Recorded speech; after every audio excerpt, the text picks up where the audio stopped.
See how you see what I did? I turned the words around, like that. but I used the same words. Brandon, let's start with you. We'll get to you, Coach, in a second. We know you and Fitzy are pretty close. I know you guys were just texting this week. What was your reaction to this news? Oh, just devastated. I felt like I was going to make the playoffs. I felt like I was entering into a Week 17 game, similar to what happened in 2015. Coach, let me give you a little background. So 2015, get traded from the Chicago Bears to the New York Jets. Geno Smith was our quarterback. We thought we had a chance, and I don't know why we believed, but we thought like, oh, we could potentially do something. But it was a long shot. So anyways, we're getting ready for our home opener, the first game in the season. A guy comes in the locker room, smacks Geno Smith in the face, breaks his jaw. Everybody in the organization is like, oh my goodness, we thought we had a little bit of chance. Now we don't have a chance at all because we have Ryan Fitzpatrick, who can't complete a 5-yard hitch route. He can't complete the quick game throws. So we thought our season was completely over. Insert Ryan Fitzpatrick. We're playing lights out. We are winning ball games. He leads us to 10 wins. We're going into a Week 17 game, and we have to go to Buffalo. Sound familiar? And if we win, we're in. We are sitting there. We are so excited about this opportunity. Ryan Fitzpatrick, never been to the playoffs. Me, never been to the playoffs. We're like, this is our moment. We're going to get it done. And we stunk it up. We had players that when we talked about pressure earlier, they just couldn't handle it. Their eyes were big. They were cold because it was in Buffalo. It was only 26 degrees. So after the game, Ryan Fitzpatrick comes up to me as I'm sitting in my locker, and he's literally in tears, and I'm in tears, and we're just grown men crying like, oh, my goodness. So Ryan texts me Monday, Coach, and he's like, Brandon, you are the only person in the world that understands how I feel right now. I am going to Buffalo, and I want an opportunity to redeem us. So now all of a sudden COVID hits. So it's devastating. I'm actually texting him right now this morning. He has no symptoms. He feels great. His family is negative, and now he has to sit at home. So, Coach, it is absolutely brutal for my guy Fitzmagic because I honestly thought this was that game where he can get the Miami Dolphins over the hump and potentially make some noise in the postseason.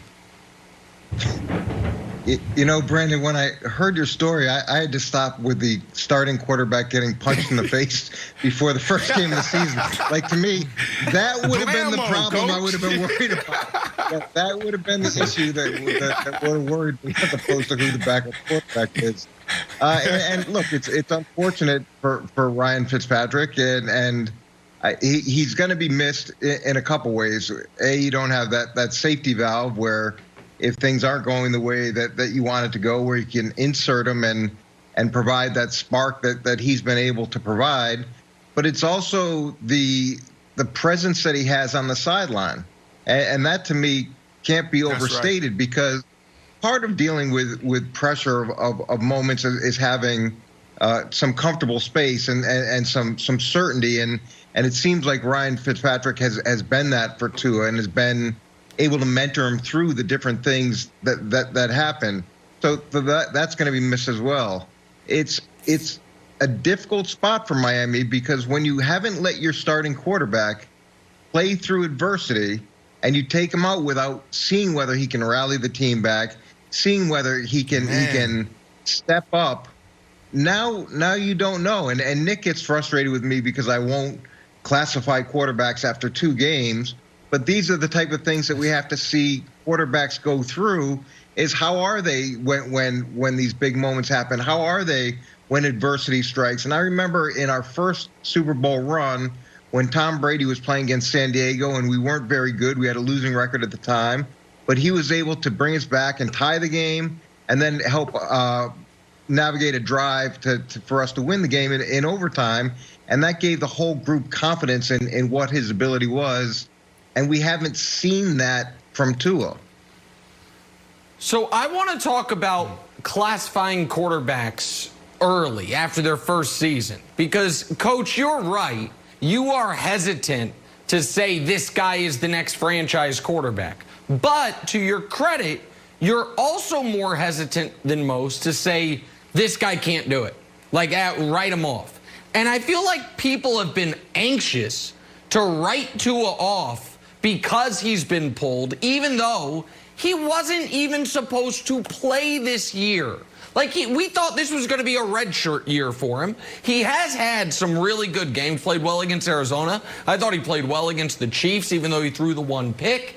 And so let's say Tua, coach, goes out there and plays poorly, struggles, they lose, and they miss the playoffs. Miami has that Houston top 5 pick. There's speculation that they should be back in the market for a quarterback. Would you think that would be wise for them to say we've seen enough from Tua to know he's not going to be that force multiplier, or is it way too early to make any defining judgment on it?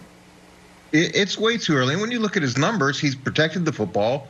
His interception to touchdown ratio is outstanding. His completion percentage is